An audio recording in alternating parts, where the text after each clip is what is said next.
Hi everyone, welcome to our channel App Onlys. On today's tutorial, I'll be guiding you how you can display dash instead of zero in Excel. For that, you need to simply open Excel on your device.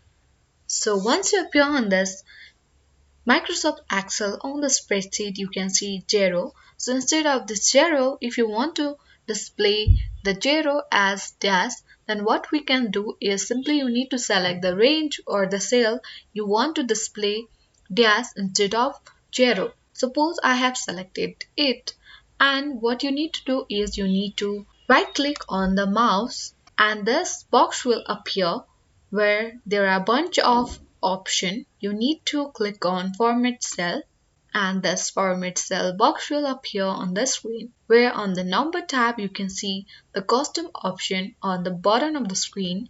You need to simply click on custom and this box will be appear where you need to click on general.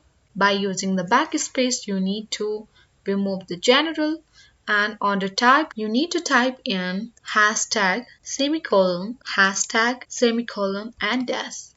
Once you have typed in hashtag semicolon dash, you need to click OK on this box. And here you can see that instead of zero, dash has been displayed on this spreadsheet. Following this simple and easy step, you can easily display dash instead of zero on Microsoft Excel. If you find this video useful, then hit the like button, and if you are new to our channel, then subscribe it for more tutorial videos. Thank you.